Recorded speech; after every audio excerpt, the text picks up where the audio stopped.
Debat pertama calon presiden usai pada Selasa malam, 3 hari lalu. Namun demikian, di jagat maya, sindiran pengusung capres masih terjadi, termasuk dalam pembahasan soal oposisi.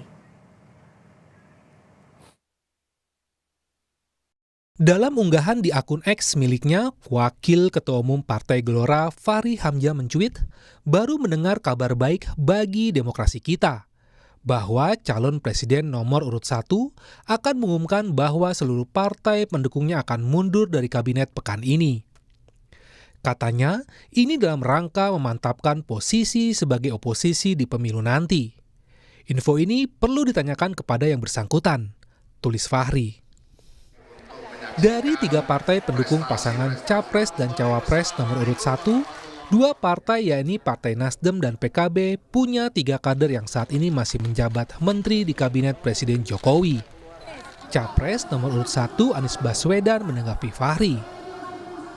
Pak Fachri Hamzah bilang kenapa dua menteri dari partai PKB dan Nasdem itu untuk mematangkan posisi. Ini maksudnya sindiran suruh dia jawab sendiri. Menurut saya nggak level untuk dijawab.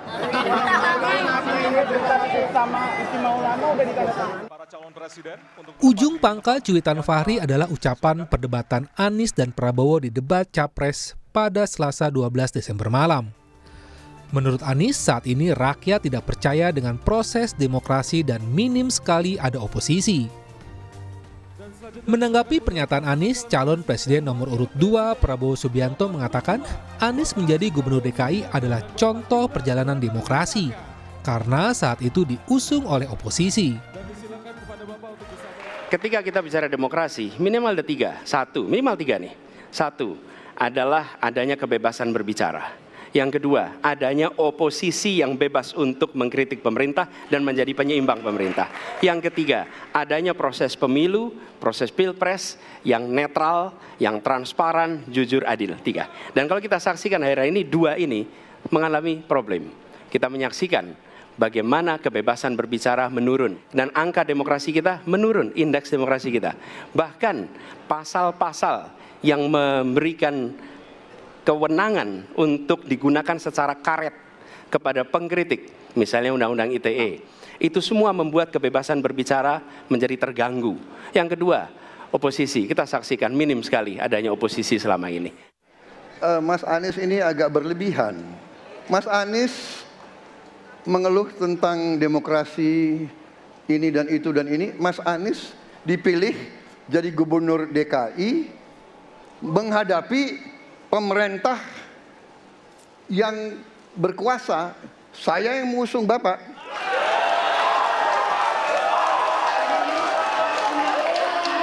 Kalau demokrasi kita tidak berjalan, tidak mungkin Anda jadi gubernur.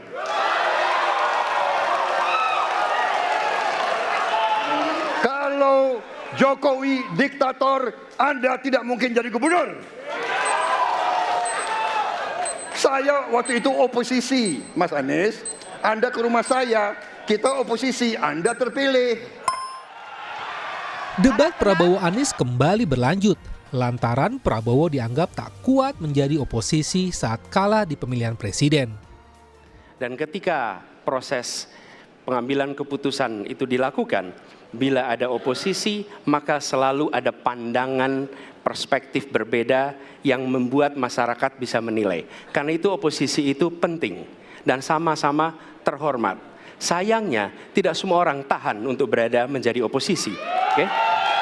Seperti sampaikan Pak Prabowo tidak tahan untuk menjadi oposisi. Apa yang terjadi? Beliau sendiri menyampaikan bahwa tidak berada dalam kekuasaan membuat tidak bisa berbisnis, tidak bisa berusaha. Karena itu harus berada dalam kekuasaan. Kekuasaan lebih dari soal bisnis, kekuasaan lebih dari soal uang, kekuasaan soal kehormatan untuk menjalankan kedaulatan rakyat.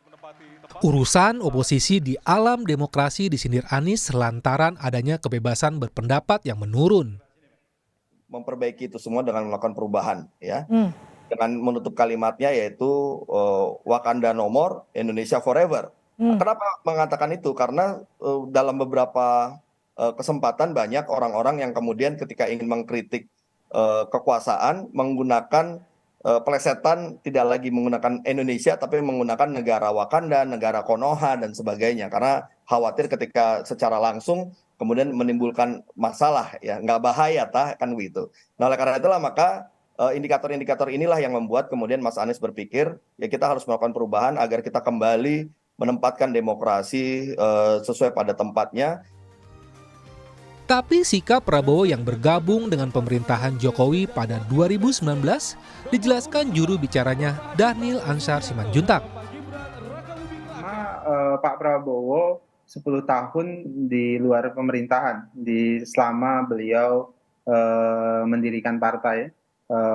Partai Gerindra itu berada di luar pemerintahan, kemudian aktif sebagai penyeimbang. Namun kemudian di 2019 Pak Prabowo memutuskan bergabung dengan Pak Jokowi. Kenapa? Karena Pak Jokowi ketika menjadi presiden merasa butuh dan Pak Prabowo juga ingin persatuan itu dijaga, maka Pak Prabowo masuk pemerintahan. Debat berikutnya sepekan lagi menghadirkan 3 cawapres di panggung Komisi Pemilihan Umum. Temanya soal ekonomi dan ekonomi kreatif. Tim Liputan, Kompas TV.